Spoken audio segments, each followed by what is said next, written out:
یعنی حضور بھی جانتے تھے کہ وہ میرا ایک ماننے والا، میرا ایک سچا عاشق ہے، قرن میں رہتا ہے، اور وہ بھی واقف تھے کہ سید الانبیاء حضرت محمد مصطفیٰ صلی اللہ علیہ وسلم موجود ہیں، مجھے وہاں جانا چاہیے، لیکن اپنی ماں کی خدمت کی وجہ سے وہ حضور اکرم صلی اللہ علیہ وسلم کی خدمت میں حاضر نہیں ہو سکے، اور ان کا مقام اتنا بلند ہے کہ حضور اکرم صلی اللہ علیہ وسلم نے حضرت عمر سے اور بعض دوسرے صحابہ کرام سے فرمایا تھا کہ تمہاری جب ویسے قرنی سے ملاقات ہو تو میرا سلام کہنا اور ان سے اپنے لیے استغفار کرانا۔ وہ ہستی جس کے بارے میں حضور اکرم صلی اللہ علیہ وسلم فرما چکے ہیں کہ وہ جنتی ہیں، عشرہ مبشرہ میں سے ہیں، خلفائے اربعہ میں سے ہیں، جن کے بارے میں حضور اکرم صلی اللہ علیہ وسلم نے فرمایا کہ میرے بعد اگر کوئی نبی ہوتا عمر نبی ہوتے۔ ایسی شخصیت کے لیے حضور اکرم صلی اللہ علیہ وسلم فرما رہے ہیں کہ تمہاری جو ملاقات ویسے قرنی سے ہو تو اپنے لیے استغفار کرانا۔ اتنی بڑی شخصیت، لیکن حضور اکرم صلی اللہ علیہ وسلم سے ملاقات کے لیے اپنا قرن اور اپنی والدہ کی خدمت کو نہیں چھوڑ سکے۔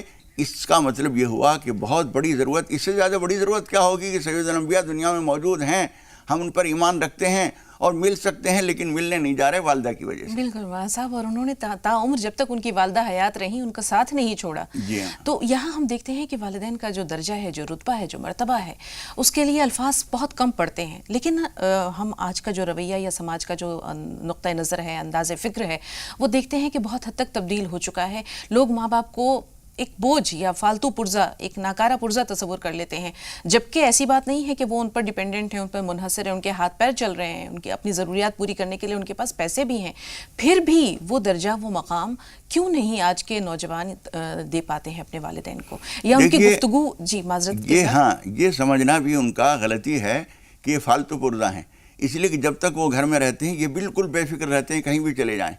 ماں اور باپ جب نہیں ہوں گے تو ان کو تالا لگا کے جانا پڑے گا، اور تالے پر بھی اطمینان نہیں ہوگا، کوئی آ کے تالے توڑ کے لے جائے۔ یہ بڑی بھی جب تک گھر میں بیٹھی رہیں گی، کوئی بہادر سے بہادر چور ڈکیت بھی آ نہیں سکتا، شور مچا مچا کے پورے محلوں کو اکٹھا کر لیں گی اور چوری نہیں ہونے دیں گی، ڈکیتی نہیں ہونے دیں گی۔ تو یہ نہ کچھ کرتے ہوئے بھی، ہاتھ پیر سے بہادر ہونے کے باوجود بھی، ان کا وجود گھر کے لیے بہت غنیمت ہوتا ہے۔ ان کے تجربات ہمیں ملتے ہیں، ہمارے بچوں کو جو شفقت یہ دے سکتی ہیں دنیا کی کوئی طاقت نہیں دے سکتی۔ ہم خود بھی وہ تجربہ نہیں رکھتے جو یہ بڑھاپے میں اپنا تجربہ رکھتے ہیں، وہ تجربہ ہمیں دیتے ہیں، دعائیں دیتے ہیں۔ اللہ تعالیٰ کے رسول صلی اللہ علیہ وسلم نے جو فرمایا کہ ان کے پیروں کے نیچے جنت ہے، وہ جنت اس ماں کے علاوہ کون دے سکتا ہے؟ یہاں ایک چھوٹا سا سوال اور مولانا صاحب، جیسے انداز گفتگو کی بات ہو رہی تھی، بچے کے ساتھ جب آپ کا رویہ ہوتا ہے، گفتگو کا انداز ہوتا ہے، وہ بالکل الگ ہوتا ہے، اور جب وہ اپنے والد سے بات کرتا ہے یا ان کی کسی نصیحت کے جواب میں وہ کچھ بات کہتا ہے تو اس کا طرز تخاطب جو ہے وہ بالکل مختلف ہوتا ہے۔ یہ فرق کیوں ہے مولانا صاحب؟ یہ فرق چونکہ آدمی یہ سمجھ رہا ہے کہ یہ تو میرا مستقبل ہے، میں اس کو بناؤں گا تو اس کا فائدہ مجھے ہوگا، اور یہ بڈھا اپنے وقت گزار چکا ہے، یہ اپنی زندگی کے بہاریں لوٹ چکا ہے، مجھے اس سے کچھ نہیں لینا، جو کچھ مجھے لینا تھا میں اس سے لے چکا۔ اس کا مطلب یہ ہوا کہ انتہائی خود غرض ہے یہ شخص جو ایسا سوچ رہا ہے۔ پروردگار نے جو حکم دیا ہے وَاخْفِضْ لَهُمَا جَنَاحَ الذُّلِّ مِنَ الرَّحْمَةِ وَلَا تَقُلْ لَهُمَا أُفٍّ وَلَا تَنْهَرْهُمَا وَقُلْ لَهُمَا قَوْلًا كَرِيمًا، ان کے سامنے تن کے کھڑے بھی نہ ہو یوں کر کے۔ ہاں کیا کہہ رہے ہیں امی، کیا بات ہے؟ یہ انداز بالکل غلط ہے۔ اللہ تعالیٰ فرماتا ہے یوں رہو جھکے ہوئے، تمہارے کاندھے تنے ہوئے نہیں ہونے چاہیے، اور اف بھی نہ کہو، کوئی لفظ نہ بولو، انداز گفتگو نرم ہونا چاہیے۔ بات بات میں آپ کہیے جی امی، ہاں امی کیا کہہ رہی ہیں؟ جی امی میں ابھی آیا۔ کسی بچے نے کہا کہ ابو، میں کہا ٹھہرو ابھی آتا ہوں، جی امی کیا کہہ رہی ہیں؟ اس سے بچے کو بھی پتہ چل جائے گا کہ جب ماں بھی آواز دے رہی ہے اور بیٹا بھی آواز دے رہا ہے تو کس کو کیا کرنا چاہیے۔ یہ سبق اس کو بھی دے رہے ہیں آپ، جی اپنے طرز عمل سے اپنے بچوں کو سبق دیا، کل آپ کے ساتھ وہ یہی سلوک کرے گا۔ ہم جب ہمارا بڑوں کا رویہ جب غلط ہو جاتا ہے تو بچے اسی سے سیکھتے ہیں۔ حضور اکرم صلی اللہ علیہ وسلم نے اپنی مرضعہ ماں کو، حقیقی ماں کا تو موقع ایسا نہیں ملا، حضور اکرم صلی اللہ علیہ وسلم کی جوانی اور آپ کے عروج کا زمانہ انہوں نے نہیں دیکھا، لیکن حضور اکرم صلی اللہ علیہ وسلم کے عروج کے زمانے میں ایک بڑی بھی آتی ہیں، لوگ دیکھ رہے ہیں، حضور اکرم صلی اللہ علیہ وسلم کچھ گوشت ذبح کرایا جانور اور تقسیم کر رہے تھے لوگوں کو، اتنے میں ایک بڑی بھی آتی ہیں، حضور اکرم صلی اللہ علیہ وسلم کی نظر پڑی، وہ فوراً اٹھ کے ان کے لیے کچھ نہیں کر سکتے تھے مصروفیت کی وجہ سے، حضور اکرم صلی اللہ علیہ وسلم نے اپنے کاندھے سے چادر اتاری اور پھینکی اور لوگوں سے کہا کہ بچھا دو، ان کو بٹھاؤ۔ دنیا دیکھ رہی ہے یہ بڑی بھی کون ہے؟ سید الانبیاء کے کاندھے کی چادر ایک بڑھیا کے لیے بچھائی جا رہی ہے، یہ حیرت ہے کون؟ ان کو بٹھایا اور وہ آ کے بیٹھ گئیں۔ جب حضور فارغ ہوئے ان سے ملاقات کی، بعد میں حضور نے بتایا یہ ہماری اماں جان ہے، انہوں نے دودھ پلایا تھا مجھے۔ بالکل مولانا صاحب، دنیا کی کوئی ہستی یہ نہیں پیش کر سکتی، کوئی مرد یہ نہیں پیش کر سکتا کہ سید الانبیاء کے کاندھے کی چادر اتار کے میں بیٹھا ہوں یا میرا دادا بیٹھا تھا، لیکن ایک خاتون یہ پیش کر سکتی ہے کہ حلیمہ سعدیہ حضور کی کاندھے کی چادر پر بیٹھی ہیں۔ بالکل مولانا صاحب، ہم دیکھتے ہیں کہ اگر بیٹا جو ہے وہ والدین کی خدمت بھی کرتا ہے، اطاعت بھی کرتا ہے اور ان کا احترام بھی کرتا ہے، لیکن کیا وجہ ہے کہ یہ انداز بہو کے اندر نہیں آتا؟ کمی کس طرف سے ہوتی ہے؟ کیوں وہ اپنے والدین کا مقام اور مرتبہ اپنے ساس سسر کو نہیں دے پاتی مولانا صاحب؟ دیکھیے ایک بات تو یہ قدرتی ہے، جو حقیقتاً ماں نہیں ہے ہماری، ہم کتنا ہی احترام کریں اسے ماں کا درجہ تو نہ شریعت نے دیا، نہ سماج نے دیا، نہ ہماری فطرت دے سکتی ہے، یہ تو نہیں ہو سکتا، ممکن نہیں ہے۔ لیکن اس کے باوجود نہ چاہتے ہوئے بھی ہم کسی بوڑھے کو ابا کہتے ہیں، بابا جی کہتے ہیں، چچا میاں کہتے ہیں۔ چچا نہیں ہے وہ ہمارا، لیکن احتراماً ہمیں وہ بولنا چاہیے۔ ہماری اخلاقیات کا تقاضا یہ ہے کہ ہم اس سے احترام کے الفاظ بولیں۔ اس لیے ساس اگر بہو اپنے ساس کو اماں کہہ رہی ہے تو ادب کا تقاضا ہے، لیکن سلوک بھی وہی کیجیے۔ وہ ان کے مزاج میں بڑھاپے میں چڑچڑاپن آ جائے گا، غصہ آ جائے گا، طبیعت خراب ہوتی ہے تو آدمی کو جھنجھلاہٹ زیادہ آتی ہے۔ ان سب کے باوجود یہ سمجھیے کہ ہم اپنے بچوں کے ضد کو کتنا برداشت کرتے ہیں، ان کے اصرار اور ان کے پیچھے پڑنے کو، ان کے مچلنے کو ہم کتنا برداشت کرتے ہیں۔ یہ سمجھیے کہ انہوں نے بھی ہمارے ساتھ جانے کیا کیا کیا ہے۔ اگر تم بہو ہو تو یہ سمجھو کہ جس شوہر کے ساتھ میں زندگی گزار رہی ہوں، جس کی کمائی سے میں گزارا کر رہی ہوں، جس کے ساتھ میں زندگی کی راحتیں پا رہی ہوں، اس کو اس بڑھیا نے پالا ہے۔ بالکل مولانا صاحب، یہ جیسے آپ نے بھی بتایا کہ کسی کو اپنا بنانے کے لیے اس کا بننا پڑتا ہے، تو اس میں اگر ساس بھی بیٹی بنا کر اس کے ساتھ جو ہے اس کا طرز عمل ایسا ہوگا کہ یعنی اپنا دل اگر وہ پہلے دے گی تو یقیناً بہو بھی جو ہے اس کے ساتھ اچھا سلوک کرے گی۔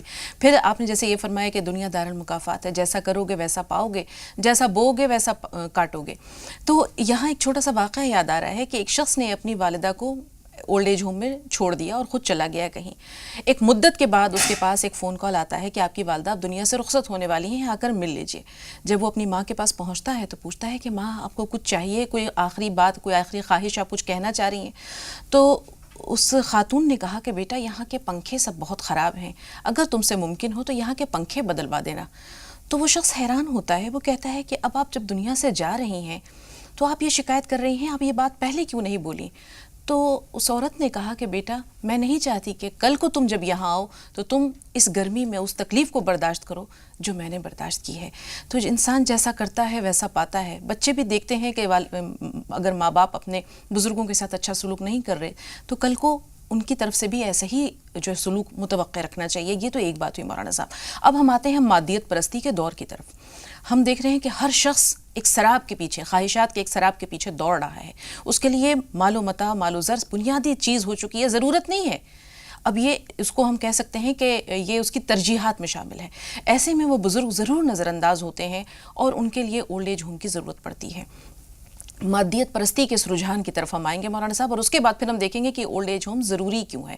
تو مادیت پرستی کا یہ جو رجحان ہے، اس کی بےخونی کس طرح کی جائے، کس طرح اس پہ ضرب لگائی جائے؟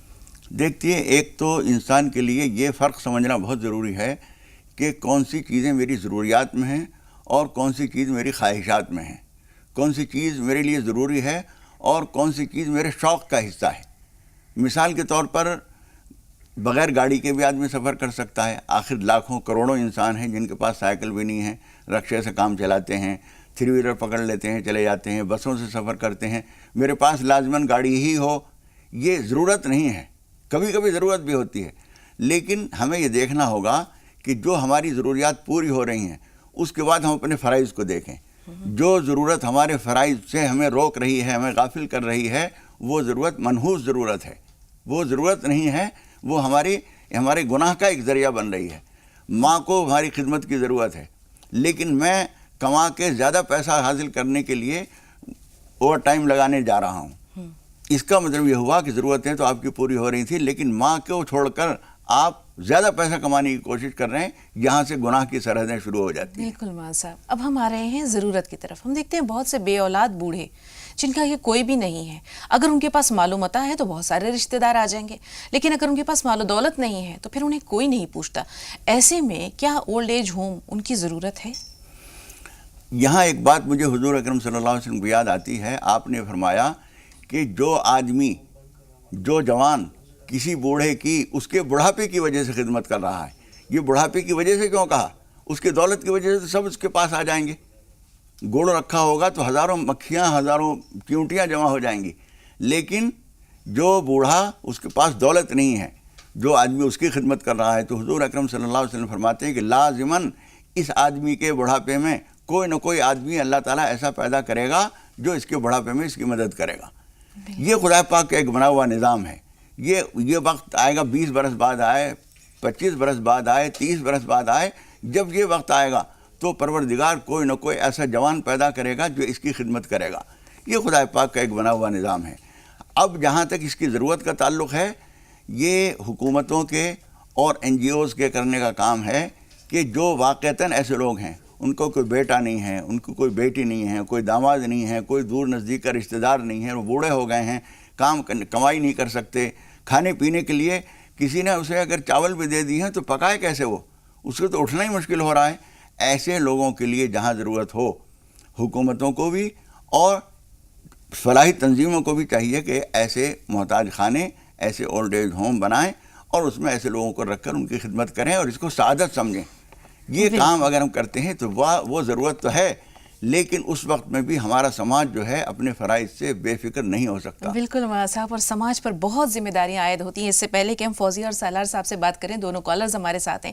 ایک چھوٹا سا واقعہ آپ کو بھی یاد ہوگا مولانا صاحب، اپنے ناظرین کو بھی ہم یاد دلا دیتے ہیں یا بتا دیتے ہیں کہ ایک حضرت عمر کی راہ چل رہے تھے تو انہوں نے دیکھا کہ ایک بوڑھی عورت ہے، بہت خوش باش بیٹھی ہے، نابینا ہے، اور اس سے پوچھا کہ بڑی بھی تمہارا گزر کیسے ہوتا ہے؟ تم تو بڑا خوش باش بیٹھی ہو، ایسا لگتا ہے کہ تمہاری ضرورتیں جو ہے وہ کوئی نہ کوئی پوری کر دیتا ہے. کون تمہاری ضرورتیں پوری کرتا ہے؟ بالکل تنہا ہو تم تو. اس نے کہا میں تو نہیں جانتی، اتنا پتا ہے کہ ایک شخص منہ اندھیرے آتا ہے، میرا پانی بھر دیتا ہے، میرے گھر میں جھاڑو لگا دیتا ہے، مجھے کھانے کے لیے سامان دے دیتا ہے، کھانے پینے کا سامان دے دیتا ہے. اب حضرت عمر کو یہ تجسس ہوا کہ یہ شخص کون ہو سکتا ہے.